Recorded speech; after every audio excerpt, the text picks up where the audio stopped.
Hey friends, my name is Jake. Welcome to Canadian Cutting Edge, and yes, we will get decorations for the wall. It's just going to take me a little bit of time. The package that has some of my decorations might arrive tomorrow. We'll see. But this might be the last video that I give you before I go on my trip to Blade Show 2022 in Atlanta. That's the first weekend in June. I'm going to be volunteering at the Gritomatic table, so I'll be there much of the time. I've got some shirts that I've ordered. Those are supposed to arrive tomorrow too. So you'll be able to find me with, a white shirt and my logo on it. I'll wear that at least one of the days, probably the Saturday, since that's the big long day. If I'm not at the Gritomatic table, I'll be wandering around Blade Show looking at stuff that's there. So if you see me there, stop me and say hi. I'd like that a lot. Today, we're taking a look at this. This is a Ferrum forged knife, a mass-produced one made at a factory in China. We've got 9Cr18MoV stainless steel. We've got a little taco sheath with a chain as a neck knife, and it's got a thin layer of G10. You can get it in this OD green or black. You can get this small size or a large size, which is quite a bit bigger. It's called the XL. This is just the regular one, or you can get the XL. This thing is just a bit under 3 inches. So if you live in where there's 3-inch laws, there you go. Otherwise, get the big one. $75 at White Moutain Knives. Save 10% with coupon code CCE on anything that you buy at White Moutain Knives. And then the price is $67.50 American. They do free shipping to US addresses. If you're in Canada, don't worry about this. It will get across the border, no problem, because it's a regular fixed blade. No problem crossing the Canadian border, so feel free to order this from the US. I didn't find a price in Canada that's anywhere near this. I didn't actually find a price in Canada for this. Maybe somebody sells it, maybe they don't. Of course, you could put a clip on here and make it a belt knife if you want to, but this thing's nice and thin and light. This is the second neck knife that I'm reviewing this month. So there you go. The Civivi Minimus is what I looked at a few days ago, and I'm quite happy with this thing. If you want to, you can buy it directly from Ferrum Forge. It costs $70, but there's shipping to whatever address you're at. And Ferrum Forge, their website does not ship to Canada. So if you're a Canadian, White Moutain Knives is your place to get this thing. So without any further ado, let's get down to the tabletop. So here's the knife. It's not exactly a straight back knife. There's a very slight drop here, but we've got a very stabby kind of shape here. We've got a high flat grind, nice flat section here. If you use a guided sharpening system, you can clamp on right there. Badging, it says 9Cr18MoV right there. And on this side, we've got the Ferrum Forge logo, and that's it, which is quite nice. We've got a nice gray wash, so that's like titanium coating, and then they do like a stonewash treatment on top of that. So that looks quite good. The sharpening on this thing, not that good. The grind angles are pretty rubbish. They're quite blunt. It got a little bit worse than average score for the cutting edge, but I'm going to record this main section and then I'm going to sharpen it and tell you if it performs any better after that. But it did perform quite well with my puncture tests. It is quite thin at the tip there, so I didn't do, prying in hardwood, stuff like that. I did a jabbing it in and prying it in some soft 2x4s, but that's about it. Fresh ones, not old ones, because those get kind of hard and crusty. We've got a very nice belly on this thing. It slices quite well. It cuts quite well. You can do, your delicate cutting like this, but even, a hard grip like this with your thumb behind it to cut into things, that works quite well. It is quite thin. So there's that. The one con that I have of this thing, other than the sharpening, is I'd like it if they would have done this with a pattern milled into the G10 or something, like a hash pattern, so that there's texture on there. That would give it a whole lot extra grip. That'd be nice.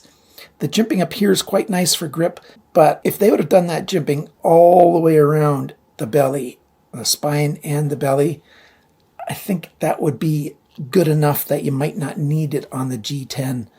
but I think it really would benefit from jimping all the way around, just to give that extra grip in the hand and security because of how thin and light it is.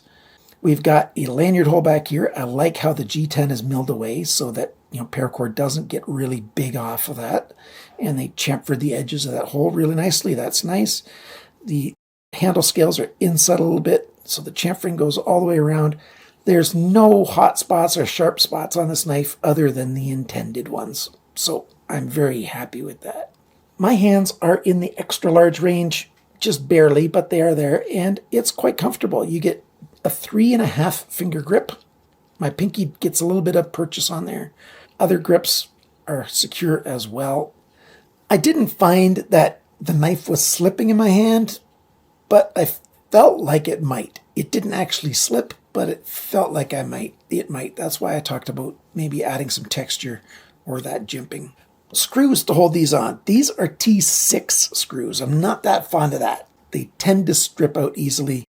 We've got a Kydex sheath. It's fold over or taco style. There is a drain hole. We've got 3 holes lined up here. I did try it with, I put on a ulti clip on this thing and put it on my belt. That worked great because ulti clips are nice and thin. So that worked out quite well. I will show you this. There's something got in there between the G10, the Kydex, I should say.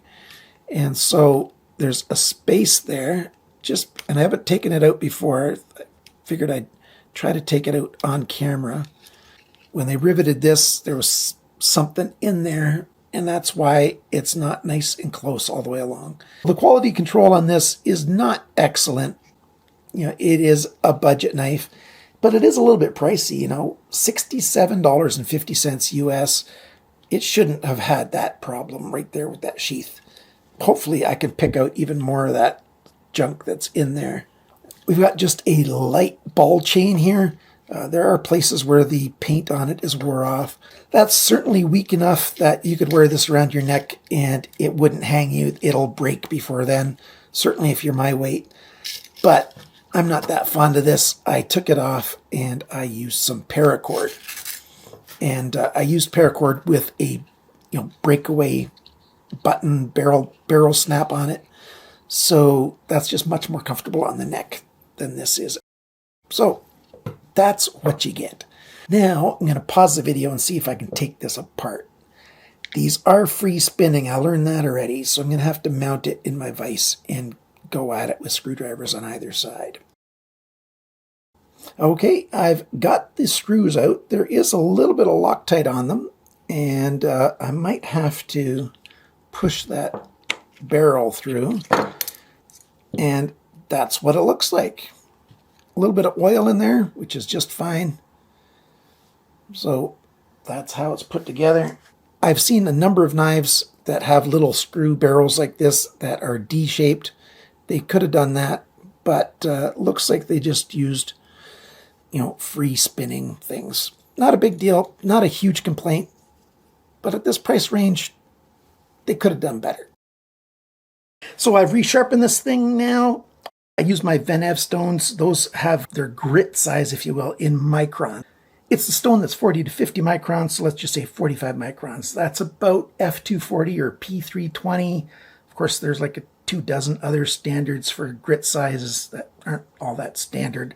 Micron size is much better. This is not super sharp, not a very high grit stone. It's just a good sharpening working edge, and it cuts beautifully. On my testing, I scored 45 bests as opposed to what this was originally.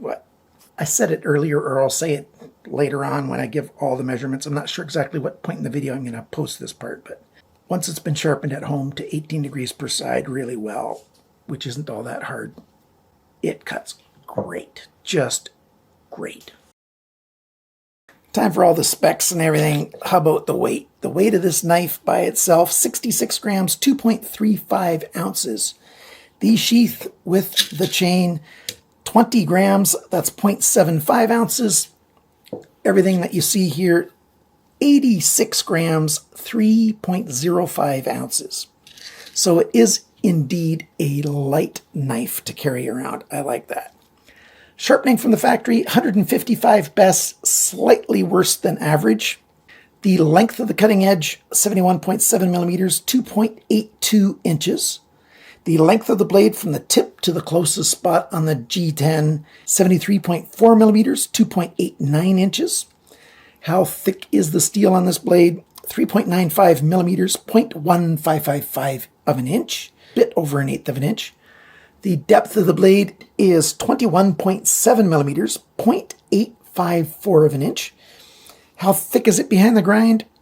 0.53 millimeters, 21 thousandths of an inch. I'd like it to be a bit thinner, but 21 thou is not crazy bad or anything. It's okay. The grind angles. Well, the averages, this side has an average of 28 degrees of a grind angle. This side's got an average of 25.7. This started at 25.9, ended at 30.7. Yeah, not that great. This one started at 23.3 and went up to 28.1. So those grind angles are just not that good. They should have been like 18 degrees per side for a knife like this. This is not a chopper or anything. You don't need like 25 degrees per side, 28 degrees per side. No, 18's just fine. Some guys might even want less than that. Sure, some people might do 20 degrees per side, but that's the biggest. So 40 total instead of, 53 total, right? So sharpening, as per usual, factory-made knives are sharpened terribly. It's just the way it is, and it needs to change. How about the handle here? The handle length, that's just the G10 right here. 86.7 millimeters, 3.41 inches. The thickness of this handle, not at the screws, just on the G10, 7 millimeters, 2.75 inches. The depth of the knife in the grip area, 20.6 millimeters, 0.811 of an inch. The grip area in here, it's right around 7 3/4 centimeters, a little bit more than that, just over 3 inches for the grip. The total length of this knife from tip to the very end, 161 millimeters, 6.34 inches.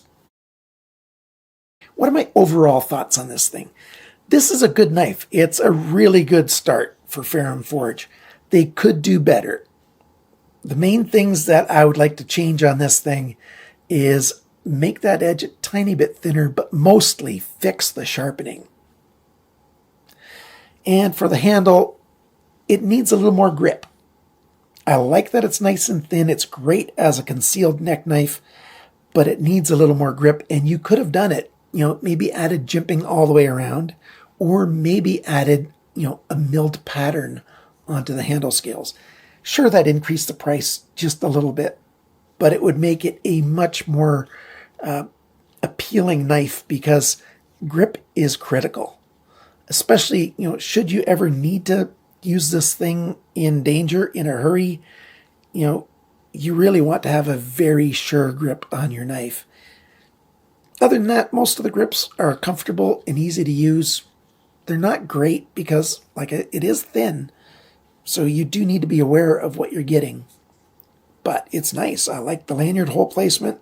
I like that the G10 is milled away for that. Sure, they could have used D-shaped pins for these screws, but most definitely they could have used T8 or T10 instead of T6. T6 is just too small. Thankfully, they didn't strip it all when I tried to take it apart, and it wasn't too hard to take apart. So I'm not crazy critical about the T6, but I don't like that either. So on balance, weighing the pros and the cons, do I like this knife? Yes, I do. I like this knife.